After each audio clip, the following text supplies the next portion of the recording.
प्रभु यीशु के मधुर और प्रिय नाम में आप सभी को जय मसीह की। परमेश्वर का धन्यवाद इस सुंदर समय के लिए जो प्रभु ने दिया है कि हम आज एक बार फिर आपके बीच में प्रभु के जीवित कलाम को लेकर आ सकें। इससे पहले कि हम प्रभु के जीवित कलाम को सुने, हम लोग एक गीत सुनेंगे और हम एक छोटी सी प्रार्थना करेंगे और हमारे साथ भाई निशांत हैं, वो एक छोटी सी प्रार्थना करेंगे और उसके बाद एक गीत गाकर हम लोग परमेश्वर की महिमा करेंगे। आइए हम दुआ करें। सारी आशीषों की देने वाले प्यारे परमेश्वर पिता, प्रभु यीशु मसीह के नाम से परमेश्वर पिता, इस संध्या के समय में परमेश्वर पिता हम आपके करीबी में आते हैं, आपको धन्यवाद देते हैं परमेश्वर पिता। दिन भर आपने हमें सुरक्षित रखा, दिन भर आपने हमें संभाला परमेश्वर पिता, और हमें इस योग्य रखा परमेश्वर पिता ताकि हम कुछ समय अभी परमेश्वर पिता आपकी उपस्थिति में बैठने योग्य अपने आप को पा सकें। जबकि हम परमेश्वर पिता आपके वचन को देखते हैं, वचनों के द्वारा परमेश्वर पिता बहुत सारे लोग आशीषित होने वाले हो, बहुत सारे लोगों का जीवन बचाया जा सके परमेश्वर पिता। आप अपने वचनों को आशीषित कीजिए, यीशु के नाम से इस दुआ को मांगता हूँ, आमीन।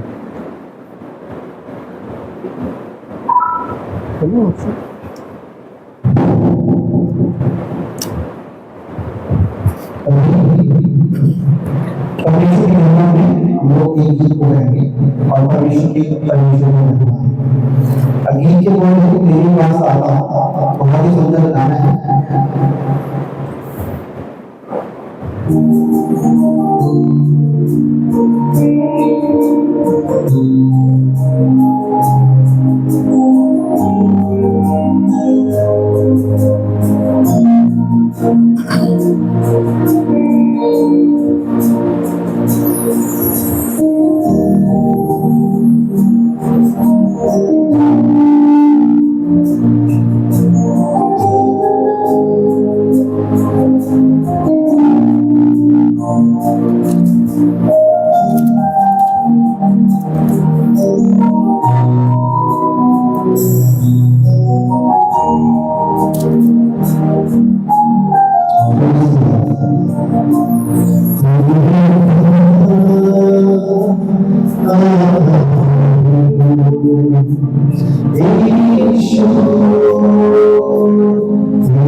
सो प्रभु का धन्यवाद इस सुंदर गीत के लिए। आइए हम प्रभु के जीवन कलाम को सुनेंगे जो बोलता है मत्ती रचित सुसमाचार उसका 19 अध्याय और 16 पद। Matthew chapter 19 verse 16। यहाँ पर इस प्रकार से लिखा हुआ है, हे मनुष्य, इनको तो बोलो, हे मनुष्य, एक मनुष्य यीशु के पास आया और उससे कहा, हे गुरु, मैं कौन सा भला काम करूं कि अनंत जीवन पाऊं।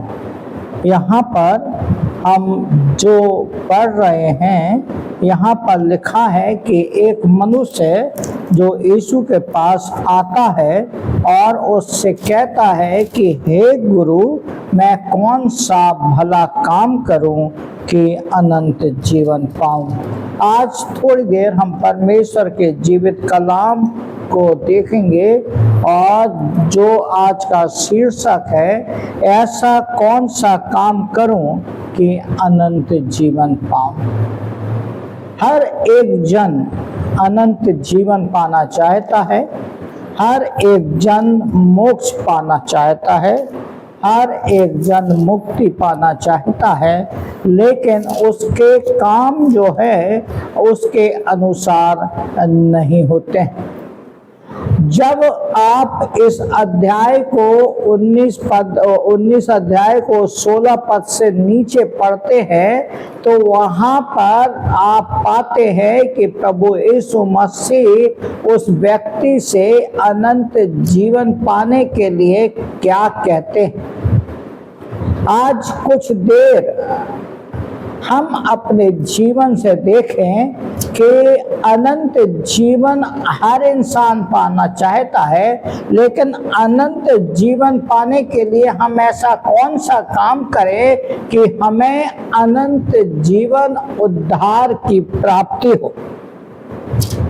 तो आज 5 ऐसी बातें हैं जिनके ऊपर हम प्रकाश डालने जा रहे हैं। 5 आयाम ऐसे हैं जो हमें अपने जीवन पर लागू करने की जरूरत है।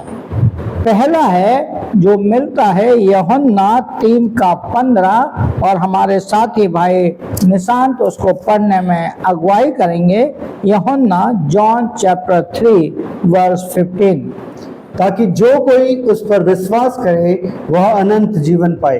यहाँ पर हम देखते हैं कि वह लिखा हुआ है ताकि उस पर विश्वास करे, ताकि क्या पाए? अनंत जीवन पाए। अनंत जीवन तो हम पाना चाहते हैं, हर मनुष्य अनंत जीवन पाना चाहता है, लेकिन उसकी प्राप्ति के लिए हम विश्वास नहीं कर पाते हैं। हमारा विश्वास किस पर है? आज के समय में हम किस पर विश्वास कर रहे हैं? लिखा हुआ है उस पर विश्वास करें कि अनंत जीवन पाए। आज पहली बात, अनंत जीवन पाने के लिए हमें करना है कि हमारा विश्वास हमारे प्रभु यीशु मसीह पर होना जरूरी है। दूसरी बात जो हमें मिलता है यहूदा की पत्री और उसका 21 पद। पहला अध्याय एक ही अध्याय है उसमें, और उसका 21 वर्ष यहाँ पर इस प्रकार से लिखा हुआ है। अपने आप को परमेश्वर के प्रेम में बनाए रखो और अनंत जीवन के लिए हमारे प्रभु यीशु मसीह की दया की बाट जोहते रहो। दूसरी बात जो हम देखते हैं कि अपने आप में परमेश्वर का प्रेम आप में के जीवन में होना। प्रेम 3 प्रकार के होते हैं, एरोस है, फिलियो है और अगापे है। लेकिन आपके जीवन में परमेश्वर का प्रेम यानी कि अगापे प्रेम आपके जीवन में होना बहुत जरूरी है, जिससे कि आप क्या पा सकें, अनंत जीवन पा सकें। तीसरी बात जो यहूदा के 21वें पद में ही नीचे लिखा हुआ है कि उसकी बाट जोते रहे, उसकी बाट जोहना बहुत जरूरी है। आज हर एक मनुष्य हर एक किसी की भी बाट जोता है, लेकिन अगर बाट नहीं जोता है तो वो परमेश्वर की बाट नहीं जो पाता है, अर्थात प्रभु यीशु मसीह की बाट उसके जीवन में नहीं मिल पाती है। और तीसरी बात, अनंत जीवन को पाने के लिए आपको उसकी बाट जोहना बहुत जरूरी है। और चौथी बात हम देखते हैं पहला यूहन्ना और उसका 5 अध्याय में लिखा हुआ है, पहला यूहन्ना 5 अध्याय और उसका 20 पद यहाँ पर इस प्रकार से लिखा हुआ है।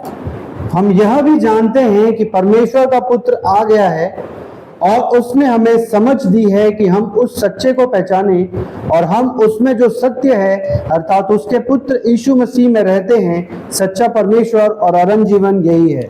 हम सत्य को पहचाने, पहला यूहन्ना 5:20 में लिखा हुआ है हम सत्य को पहचाने। आज मनुष्य सत्य से दूर है, सत्य को पहचानने की कोशिश ही नहीं करता है। परमेश्वर का वचन इस प्रकार से कहता है, मार्ग सत्य और जीवन मैं हूं, बिना मेरे द्वारा कोई भी पिता के पास नहीं पहुंच सकता है। और यूहन्ना रचित सुसमाचार उसका 8 अध्याय और 32 पद में भी सत्य के बारे में लिखा हुआ है। यहाँ पर इस प्रकार लिखा हुआ है, तुम सत्य को जानोगे और सत्य तुम्हें स्वतंत्र करेगा। तुम सत्य को जानोगे और सत्य तुम्हें स्वतंत्र करेगा। बंधनों में बंधा हुआ है आज इंसान, और बंधनों में बंधा होने के बाद भी कहता है अनंत जीवन पाना है। कैसे अनंत जीवन पाए? लिखा हुआ है तुम सत्य को जानोगे और सत्य तुम्हें स्वतंत्र करेगा, अर्थात अनंत जीवन पाने के लिए आपके लिए रास्ता खोलेगा। और सत्य है प्रभु यीशु मसीह, उसको समझना बहुत जरूरी है। एक जगह से और हम पढ़ेंगे, पहला तीमुथियुस उसका 1 अध्याय और 16 पद। पर मुझ पर इसलिए दया हुई कि मुझ सबसे बड़े पापी में यीशु मसीह अपनी पूरी सहनशीलता दिखाए कि जो लोग उस पर अनंत जीवन के लिए विश्वास करेंगे उनके लिए मैं एक आदर्श बनूं। एक आदर्श बनूं। आप किनके लिए आदर्श हैं? दूसरों के लिए क्या आप आदर्श हैं? अनंत जीवन पाना है तो अनंत जीवन पाने के लिए एक आदर्श बनना बहुत जरूरी है। फिलिपियो 2:5 में लिखा हुआ है, 2:5 में इस प्रकार से लिखा हुआ है, जैसा मसीह यीशु का स्वभाव था वैसा ही तुम्हारा भी स्वभाव हो। जैसा मसीह यीशु का स्वभाव था वैसा ही तुम्हारा स्वभाव हो। एक आदर्श बनना, और एक आदर्श बनने के लिए आपका स्वभाव मसीह के अनुसार होना जरूरी है। अगर आपका स्वभाव मसीह के अनुसार नहीं है, आप आदर्श नहीं बन सकते।